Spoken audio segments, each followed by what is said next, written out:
Hi, guys. Welcome to the show. As usual, you know, this show is all about music legends, political legends, and acting legends in our community. And today, you are going to love it. It is Mr. Lillo Thomas. Hey, he's got it. And he's got the smile. Yes, you know what? I had to rehearse the Lillo. I had to get it right because I didn't want to offend anybody on our first date. So I had to get it right.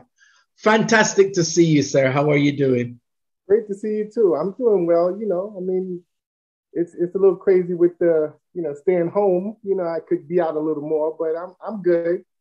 How are things in the US with pandemic? Has that new strain hit over there as well? Yeah, not as much yet. They're talking about a few cases, but they're saying by when everybody starts coming back home from their Christmas vacation, we'll probably, feel the full impact. Yeah, we'll be feeling the full impact. I'm staying home. I ain't going nowhere. So, but you know what? The new normal, I'm kind of liking it because I like my house. Yeah. I love it. I do not have a problem with staying in my house. I'll be honest. Exactly.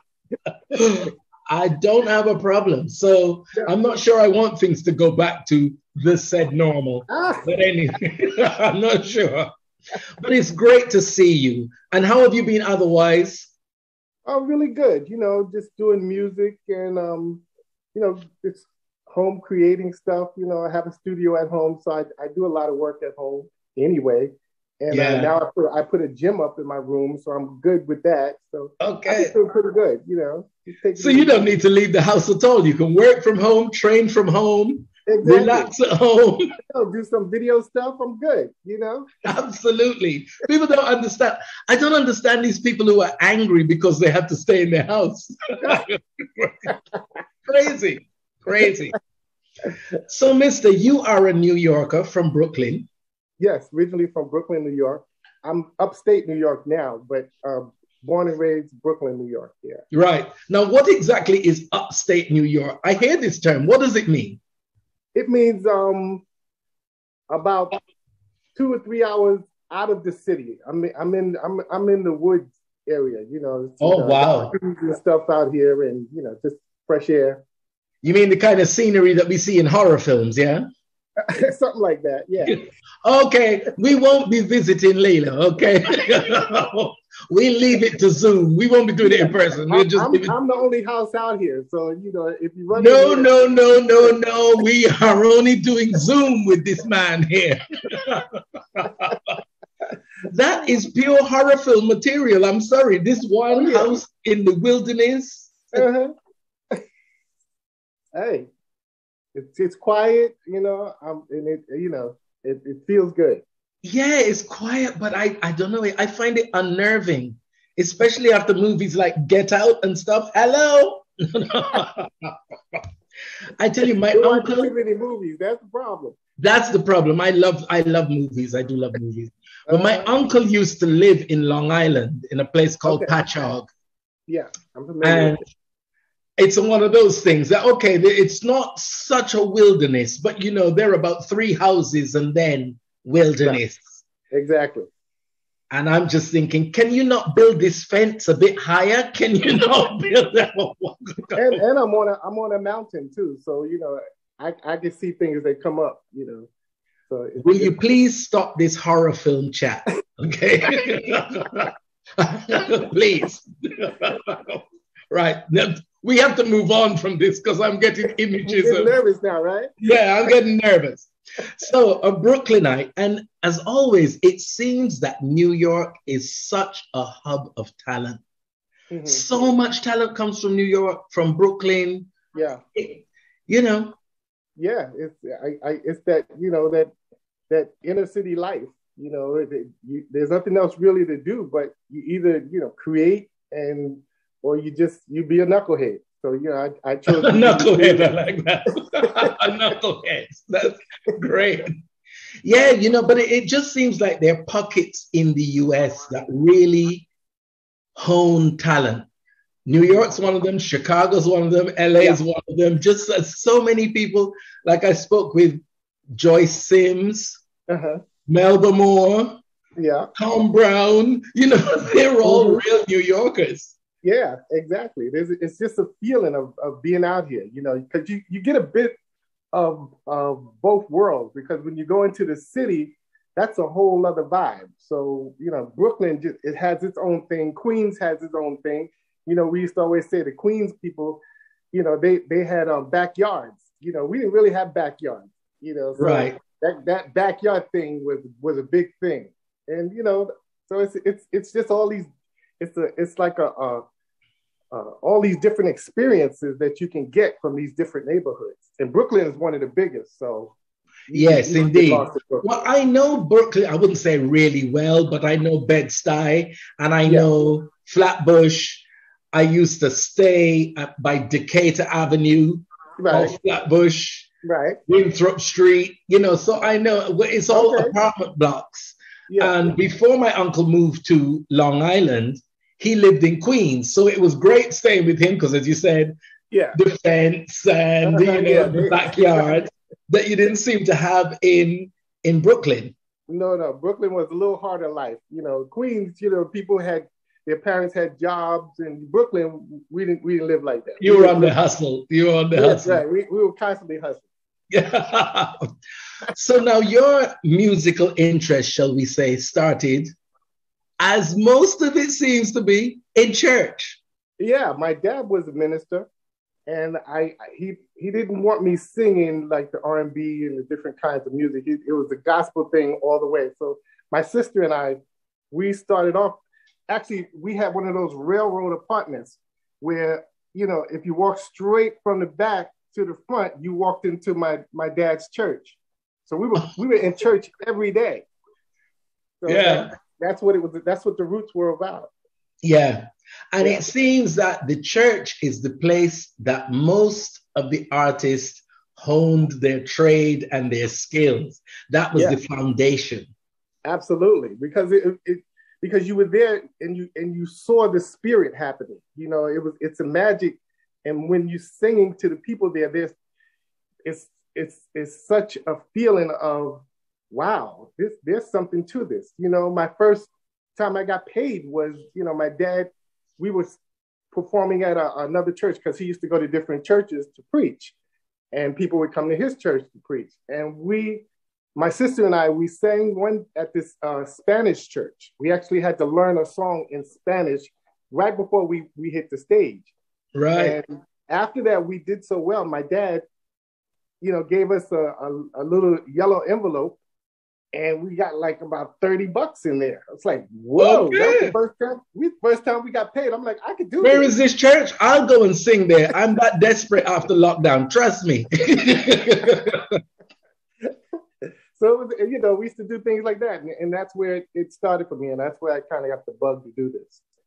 Well, I mean, as you say, there is, for me, I think, the real gospel voices are gifted. When you think of the groups like the Commissioned and the Winans, it sounds like when they're singing, it's touched by something different. Yeah, absolutely. All that is the church. It's just, that's the gospel.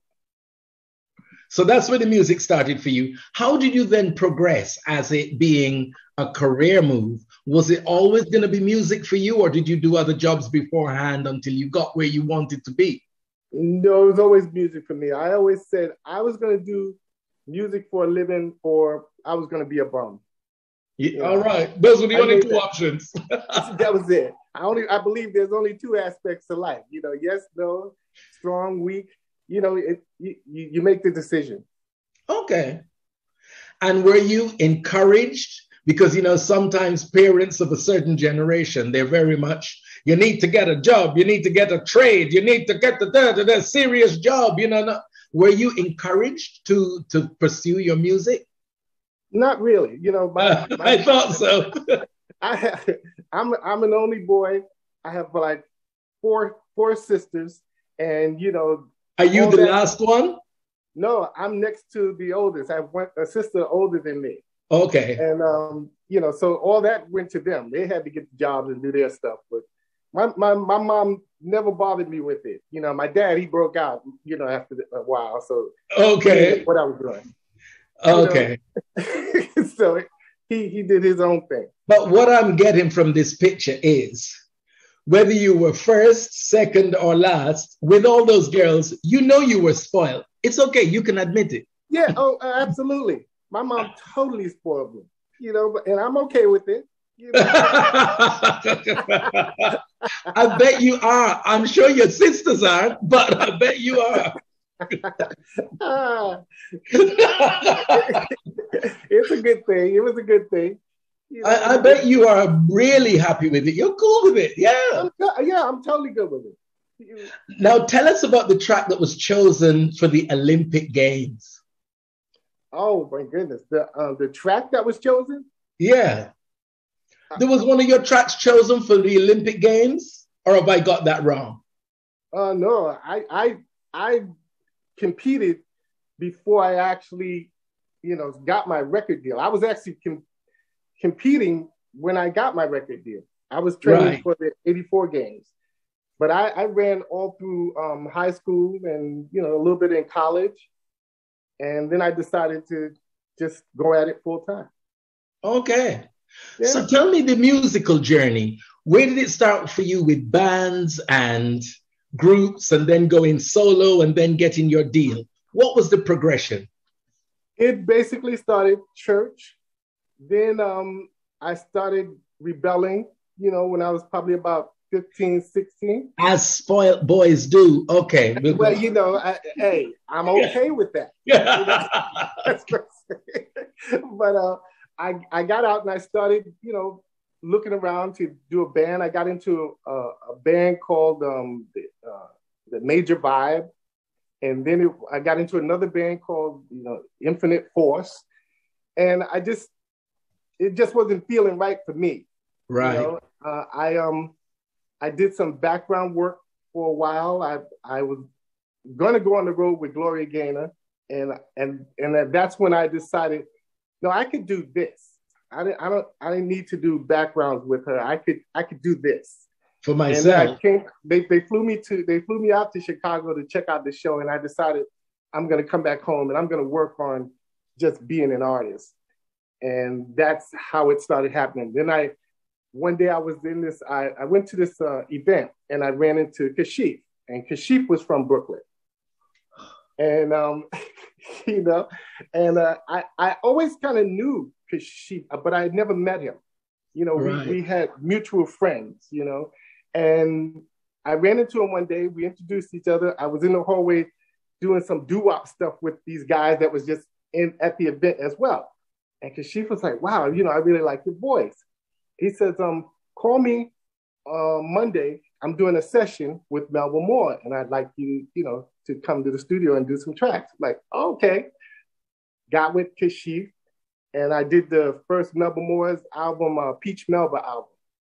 And Kashif was producing it. Do you see why we had to speak to this guy? And do you see why we need to hear these stories? They're our stories and they're very important. Go ahead. Sorry to interrupt you. So from there, I started getting a lot of background vocal sessions. I did George Benson and Kenny G, and just started moving up into that. And before you knew it, Melba's company asked me, you know, would I like to do my own deal? And I was like, sure. And I wrote a song for Melba Moore called Mind Up Tonight. Yes, that was a hit as well. Yep. Yeah. And so they, you know, I signed. Hey guys, see who wrote Mind Up Tonight? That's why we had to talk to him. Right here. You didn't know that? No, I didn't know that. You see, that's why these stories need to be told. I mean, wow. I have the album, and that must have been one of the credits I missed, because I am from the old school where you read the back of who was in the studio, who was playing what. So I apologize. And Melba Moore was in the UK just last week. She was here. I heard. For 3 days, and we went to see her, and we had a chat and everything. And, you know, wonderful, wonderful. What a legend. But I mean, you've really got some pedigree there, because you're talking George Benson, you're talking Melba Moore, and well, Kashif, what a God Who knows what he would have been doing if he was still here, you know? I know. What a musical genius. And, you know, the thing is, just in his short time, that album has made such an impact that it still tops in real music aficionados standards. And you know what I mean? Absolutely. That's it. I was all over that. You know, you didn't see me on that album? Oh, I did. That's why you're here. Calm down.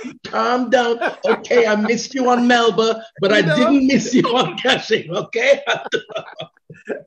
I feel like I should say Hail Marys or something. I apologize. Come on. Hey, I'm putting out all this stuff and you're missing it. Kenny G. No way. That's why you're here. That is why you are here. But you wrote Mind Up Tonight, and that was a big hit for her. Yeah. And then I also wrote a duet with her and myself called All of You. Yes. See, you didn't know that one either. I can see that look. I see it. You didn't even know that. Okay. Okay, that's another one I missed. Okay, I'm being educated here.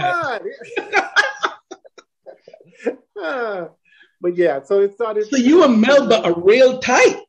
Oh yeah, that's how we do. You know, I was with her company, Hush Productions. That's right. That also brought out Freddie Jackson. You know, I did backgrounds on You Are My Lady. You know, but I was out before Freddie. So, you know, Freddie was actually my background singer.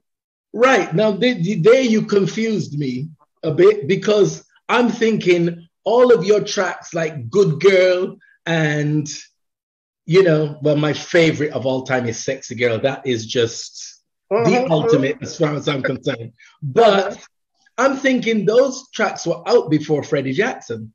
Yeah. Yeah, I had a song, Show Me. Freddie was my background vocalist for like about a year and change before he got his own deal. You know, he came out with me. And Freddie also wrote Trust Me for me.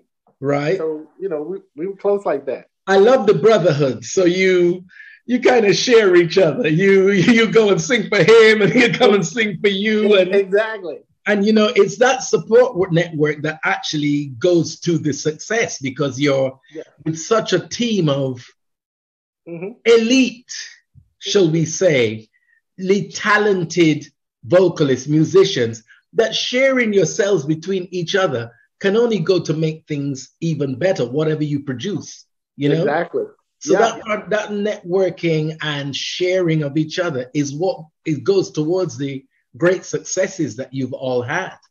Yeah, exactly. And just learning and being in that kind of environment, you know, you get a chance to learn, you know, your craft, and you get a chance to learn what your style is, you know. And I think it was interesting that you had all of us in there, but we each had our different things that we brought into the music.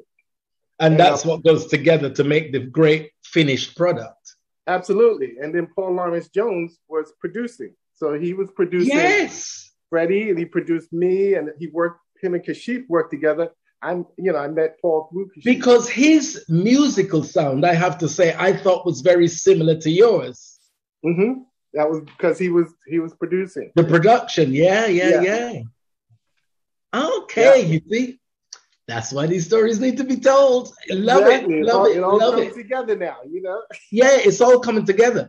So what is he doing now? I don't know. I haven't heard from him in a while. Last I heard, he was living in Charlotte, and then I think he moved back to California. So we lost touch. But you went a bit silent for a while. Yeah. And I know sometimes you think that artists are not doing anything, they've disappeared. It's like, but they're either writing or they're producing people or they're doing whatever they're doing. What were you doing in that silent period? Because it seemed like you'd disappeared for quite a while. Yeah, I toured for a while, and then I got, you know, I just needed a break. I was showing up in places I didn't even know where I was. I was so busy. Really? Touring. Oh yeah, it was like, where am I? And, you know, they said, oh, you're in San Francisco. And, you know, I was like, okay. So I felt it was time for me to come off the road, you know, and I just took a break. I got into other businesses, you know, the whole internet thing was starting. So I did a few investments in that. I did, I got into real estate stuff, buying properties and, doing homes when the real estate bubble was here, and got out of it right before the bubble bust. So that was a good Well, that is the best time to get out, really. Exactly. Before it bursts, before the bubble bursts, get the hell out, Yeah. So you invested in other businesses. Yeah, and did you completely leave music alone, or did you continue to write? I always stayed in the music. I would, music is just my heart. It helps me when I'm low, when I'm writing. It helps me, when things are great. I just enjoy music, and I enjoy expressing myself. And I did some illustration too. I studied as an artist at Parsons School of Design. So I also... Right. So what age were you when you studied there? Because you had a full scholarship, right? Yes, I had a full scholarship at Parsons. See, I've done my research. I may have missed the Melba track, but I did my research. Okay, don't hold it against me. Forgive me, please. Yeah, I studied Parsons. I was probably like about 18, 19 years old. Right, and okay. I studied there for a while, and then I was there for about 3 years, and then I transferred over to Pratt Institute because they had a track team, and I wanted to be on their track team. So, and then once I decided, well, music was going to be it. You left everything alone. Yeah. Yeah. All right. So you illustrate, you did real estate, you did IT, man of many talents.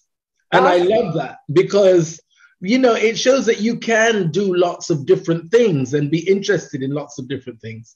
Absolutely, Yeah, it's all pretty much the same business, and it's just knowing what you want and knowing how to grow what you're interested in. Yeah, so it's all basically the same thing. It's just that music, you just get a chance to please so many other people. You know? And music is just you get immediate return on what you're doing. Well, but you did all those other things, but really and truly, the fire, as they say in the belly, was music. So you had to come back to it, right? Absolutely. I never left it. I just needed to take my head somewhere else right now, because I find with music, especially being a writer, you need to find purpose. It's easy to lose your way. Right. When you lose your way, that music thing, it's just not there. So you have to find that something that makes you say, oh, wow, I'm excited about this. So let me write about this, or let me express this. So that's what I do. So right. I get into things to help me, become more creative with what my music is.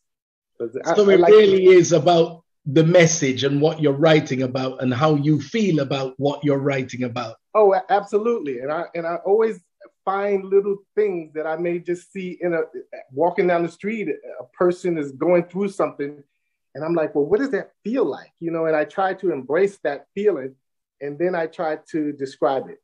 And that's so those little things that you, what should we say, observe is the word. Mm-hmm. They're the inspiration for your writing a lot of the time. Absolutely. I try to capture that emotion. I try to, what did that say to me? And how can I bring that back where people can understand that moment? And that kind of stuff is important to me. And it's in my song. Like I have this song on my CD, the slow jams, called Out There Doing Wrong. Don't rush it. We're getting there. Okay, we're getting there. Yeah, I've researched that too, even though I missed Melba.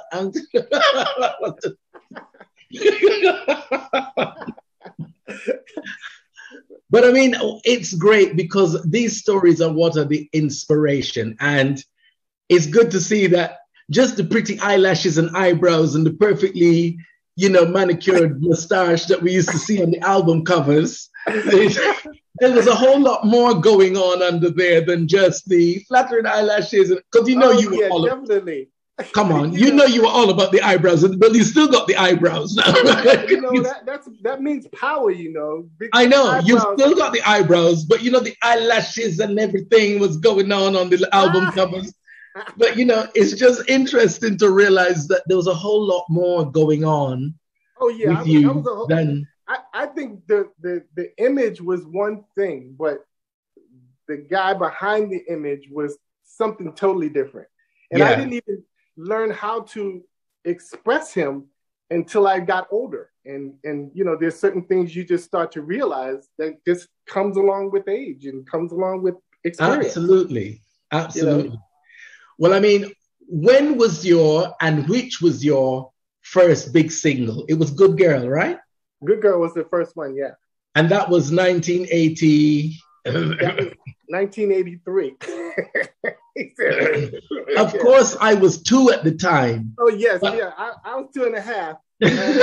I was 2 at the time, and my elder brother used to play it. So that's kind of how I know it. Let's move along.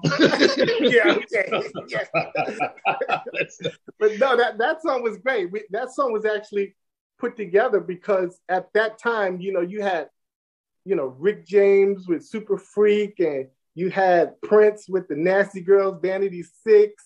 And we decided, well, instead of, bringing women down or, always looking at them like a sex object, let's talk about the ones that, are the good girls. They want to be the good girls, right? So we started, going after that. And that's how that whole concept came about. But you see, that's it. Sometimes it absolutely works not to go down the same road as everybody else. Exactly. Do something slightly different because you'll get noticed. Because if there's a herd of 40 people all going that way and there's one person over there with great eyebrows, eyelashes, and mustache, you're going to look at that guy over there. Exactly. Exactly. And the message was needed. It was needed, Yeah. But what I do say also is that was an era, and I guess we were absolutely spoilt for music and top quality music. Because in that era, those 70s, 80s, there was so much coming out, but of good quality. And I'm telling you guys, you all kept me poor. You guys kept me poor. Because these American import albums were ridiculous. But we had to have them. We had to have them. I know. But the thing too is that there was so much music coming out, but all of it was different. I mean, everything was so different than the way that the record company wants you to do it. The record company always wants you to do, well, if this guy came out with a record, they want you to do what he did. It's like, no, we have to do this. And I was fortunate, that I was in a crew that gave me the opportunity to express myself the way that your creative direction was, But there is that tendency that, well, they've done those singles and that seems to be what everyone likes at the moment. Right. So let's stick with that, but there was a lot of individuality going on in music at that time. When you think it was Freddie Jackson, it was Melba. Melba was from the 70s, but it was Kashif, it was yourself, it was Lawrence, it was, but good quality, all quite individual, and just a great time for music. And that's why this whole series is about celebrating you guys, because you were the soundtrack to our lives, and you were the soundtrack that gave us so much pleasure. Wow, thanks. So I didn't even know my music was in London. Come on. Didn't know. Behave. I did not know. I didn't know. I got to London I was touring the States, and I said, I want to do something different. I've never been overseas. So I said, let's go to London. And it was like, I don't know. So I was just venturing out. And that was on the Lillo album. And I said, look, I'll go to London. We'll just see if something happens, And we booked this place, the Hammersmith Odeon. And I got there doing one show. And I was really nervous about it because I didn't know if anybody would even show up, you know? So I got there, we started rehearsing. I was rehearsing my band really hard because I wanted to really make a You wanted it to be tight. Yeah. Yeah, they needed to be tight. I was working them as soon as we got off the plane. I was working them. Because trust me, the English are brutal. They are brutal. Yeah, they are brutal. Really. Yeah, they are. You can't go to the Apollo. Serious about the music. But I got there and the doors opened up and the place packed up, and we actually did like 4 nights. You know, we did 4 nights in Hammersmith Odeon. We was only supposed to do 1 night. So that was really great. And that's when I knew that the music was being well received in London. And it wasn't even on the main station there. They told me that, you know, the people that was playing my stuff was on those little pirate stations that they had out there at the time. And I was like, wow, I didn't even know what that was. Believe me, when I tell you the foundation of everything is those pirate stations, from JFM to Invicta, you know, Kiss at one stage was a pirate station. Mm-hmm. But they were the ones that were playing the music. Right. Mm-hmm. They were the ones that were making your music known, trust me, because on the mainstream, you know, what they would call mainstream radio, they weren't really plugging that. It was a very different time then. I know. You know, it was a very different time then. So I laugh to myself now because on TV, you can hear a James Brown tune in an advert. You can hear a Kool and the Gang tune in an advert. 20 years ago, even, you couldn't hear that. Right. Wow. But such as the music has come mainstream, you know, but you're right. It was all about the pirate stations that were pushing you guys, promoting you guys, celebrating you, and really, you know, forging the crowd that were at Hammersmith when you came to London. Exactly. So that was a good thing. And I thank them all for it, you know, because I didn't know if anybody would show up. So to your surprise, you were thinking, oh, there'll be 20 people in there, and you come out and go. Exactly. That was a good time, though. I had a really good experience. So 4 nights at Hammersmith Odeon, which is still a great concert venue in London. Really? Okay. That's kind of the segue for you to say, well, I'll be back with my new EP. But anyway. Oh, yes, I will be back with my new EP. You know, I was there. Yeah, but in your own words, make it sound realistic. Don't just copy me. I'm looking forward to coming back to London. I had such so a great is time. that a possibility? Definitely. You know, I come there. I still come there every now and then. I was there about 2, maybe 3 years ago. Okay. Crazy stuff. I played the Jazz Cafe, and that was very nice. I don't remember seeing you there though, but no, I want to know how that invite kind of slipped me. You see what I'm saying? Yeah, I would like to know how to fix that. Definitely. And you know, see, you have to put it right. You have to put it right. So your first big single was Good Girl. Then it was I'm in Love. Is it? I'm in Love? Then it was what was it? It was Good Girl.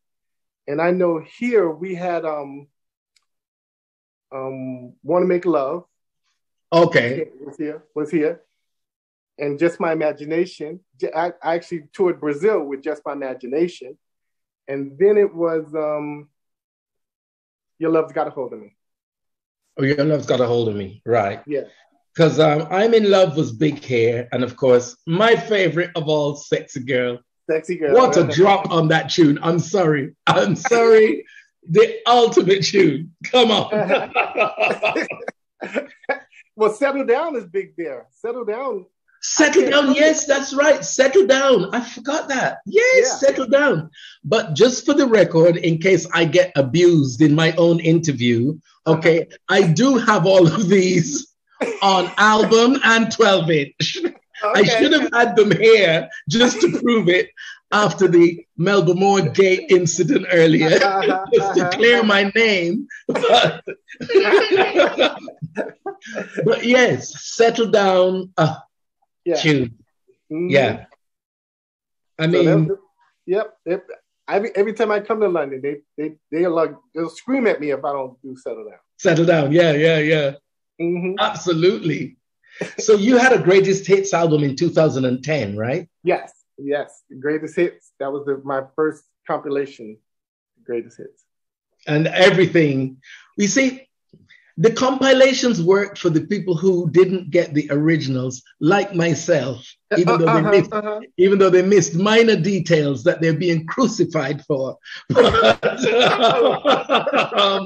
you know, I have the originals on 12-inch. Okay. And yeah, but it's good to see that a compilation came out, because it's always good to have those tunes reissued. You know, yeah, that was the whole thing behind the slow jams. You know, it's I wanted to release something, you know, that people were comfortable with, that felt really good, because we needed, being in this pandemic. You know, we need good music and just something that take us back to when times were just really good. Yeah, so absolutely. I put that out for that. Because I mean, all of those tunes, I kind of say, they don't get old, they get better. Yeah. And, you know, when I'm playing, it transports you back to that time. You're feeling it. You're feeling it.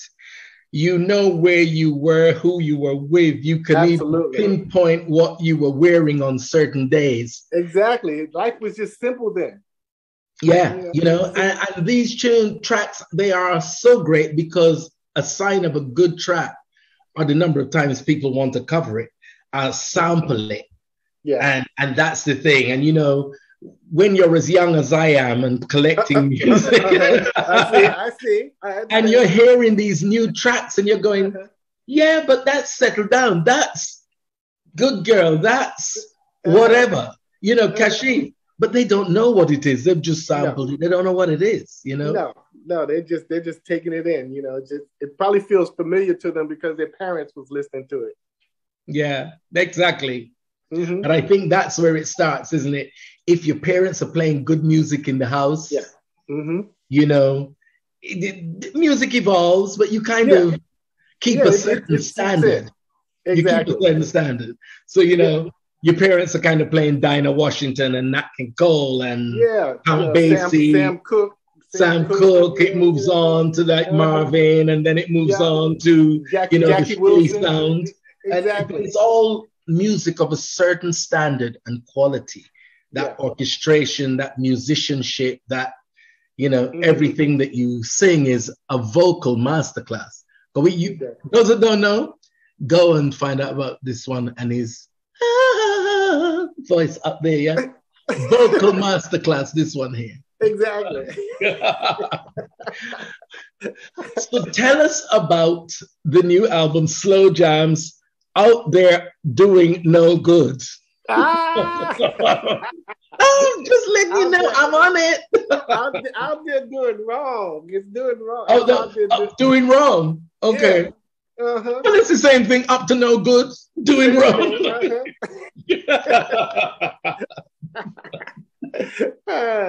But yeah, that song, you know, it came about in a real strange kind of way. You know, we all do our thing out there, but I wanted to just capture that whole moment with what that would feel and just give it a perspective, because so many people, you know, they look at it like, you know, it's a bad thing, you know, that these kind of things are happening. But we got all kinds of songs out there that's talking about, you know, cheating and messing around. And, you know, it's just.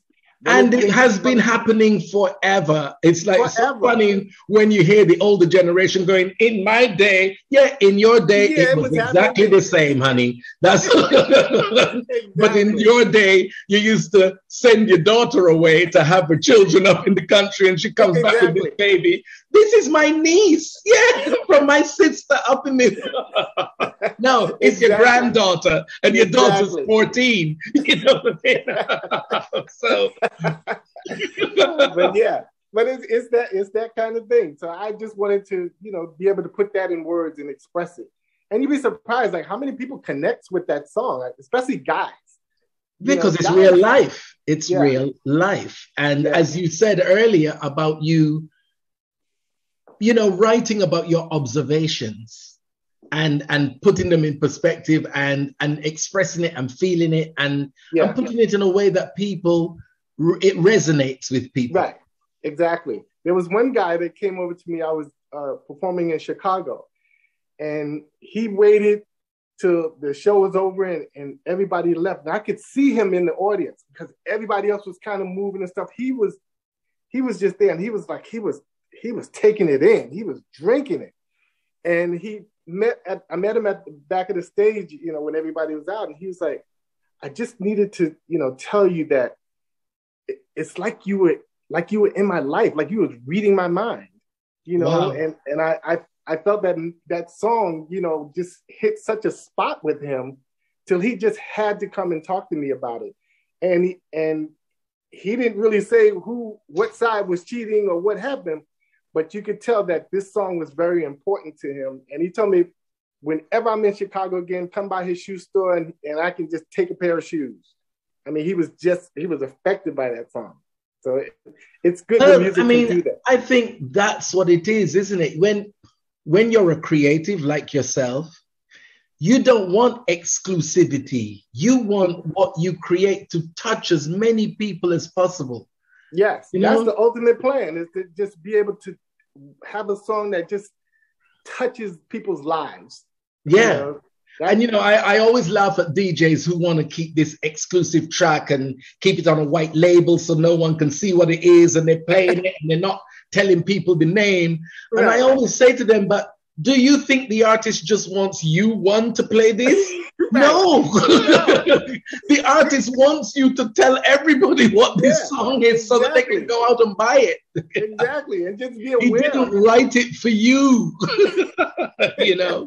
Exactly.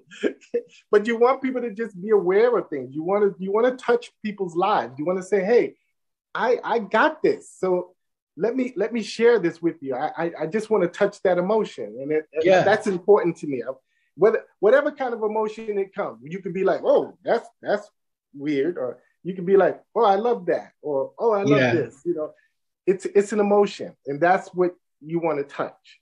Absolutely. Yeah. So how many tracks are on the album? I have, let me see. I didn't even count everything. I think it's like 10. Yes, 10 of them. Okay. Yeah. Like I try to keep it old school where you could just put it on and let it nice. I try to keep it nice because you want to do. I try not to go no more than 10 songs because I think at that point you're just beating people up. I think you do like 9, 10. Max. It's good listening. Yeah. But I'm seeing these albums today. I mean, these records out here today, these artists, they got like 14, 15 songs on it. I can't take it. Yeah, but then it just gets to the stage where either you throw the machine out the window or you jump out. It's one of those. Exactly. But somehow I've got to make this stop. Yeah, right. Like, please stop. Please stop. So where is the album available? Is it available on all the usual platforms? It's everywhere. Anywhere Excuse my husky there. He likes to be involved in everything. He's walking around there. He's probably looking for that album. He's probably looking for that. He's looking for the album. He's looking for the album. Lex, don't embarrass me. We haven't got it yet, okay? It's not like old days where you had a hard copy. You got to download it. It's all right. I actually do have hard copies. You do? Yeah, because some of my audience are still like, we want to read the back. Don't you dare say old people. Don't you dare say old people. No, I said my audience. I'm not old people. And of course, a hard copy is winging its way to London just for me. Oh, absolutely. Definitely, we'll have to see about that. But it's on Amazon. Depending on how well this interview goes. Exactly. I better pull my socks up. Okay, hold on, because I want that album. Okay, let's try again. Hi, nice to see you. Yeah, so we definitely, it's on Apple, it's on Spotify, it's on Amazon. So, but we'll definitely get one to you. And how can people connect with you? Because I think that was my quest. It is to get people connected with you guys and let you know that you're still doing stuff, you're still creating. And so how can people connect with you on your social medias, Instagram, Facebook? Oh, yes, at Lillo Thomas. Okay. And the what is it? The Facebook thing is at lillothomas.com. Okay. So I'm pretty easy. I'm pretty. So just say those again, because it's better if you say it than I say it. It's at Lillo Thomas. And at that's Lillo Thomas. Instagram. That's Instagram, yes. Come on, get her to help you, because you can't remember. Get her to help you. Yeah. It's because I can see you going, what is it? And she's like, it's at Instagram. It's at Lillo Thomas. And then it's at lillothomas.com. Great. Okay. Because we want people to be able to connect and say hi, and when they've seen this and know what's going on. And I just did a whole Lillo t-shirt contest. See, people should have came on and checked it out.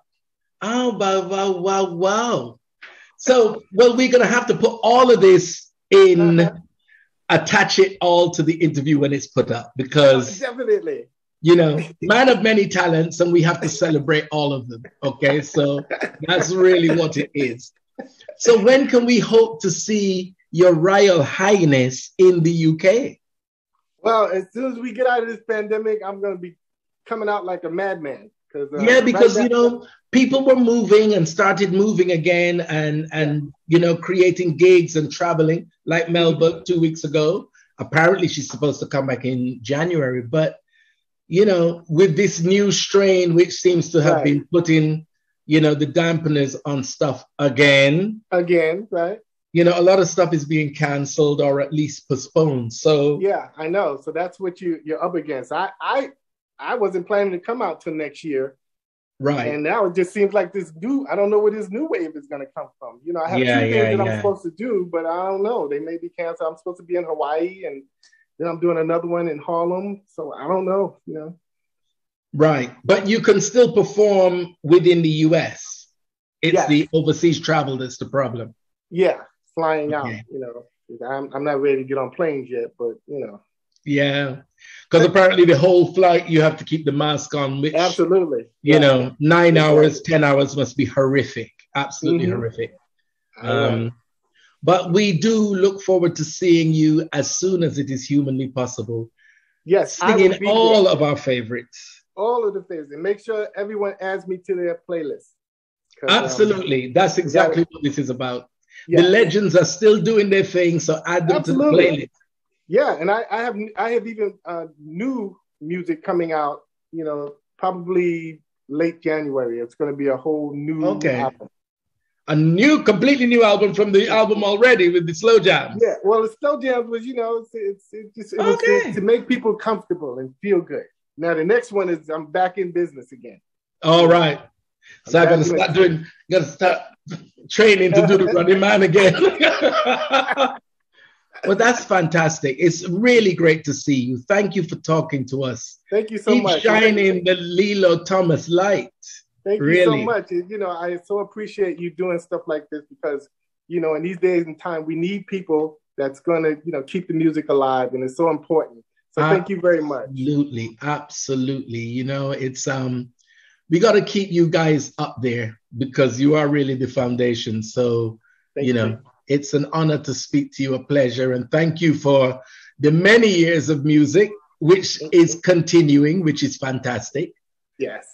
Always got to keep the great work. And I'm looking at this discs on the back wall there. Yeah. Oh, I didn't know that. You can see this. Okay. Notice guy plays. That camera was so strategically placed. He's like, just here. Even though I'm probably squeezed into a small space, as long as the discs are in the back, and then I go, oh, I didn't realize you could see those. Oh my God. So tell us about those discs back there. Oh, those are the gold albums. just a little something they gave me for, making it all happen. You just love the modesty. Even though we didn't know we could see them. I love it. I love it. I love it. Lillo, thank you so much. It has been an absolute joy. A lot of laughs. And keep shining. Keep shining. That's all I can say. We look forward to seeing you in London as soon as is possible. And thank you so much. Can't wait to come. Keep up the good work. Thank you. Lots of love. All the best. Yeah, and keep the Lillo smile and mustache and eyebrows going till I see them live in person, yeah? Okay. And I'll get that CD to you too, don't worry about it. We'll talk about that later. We'll talk about that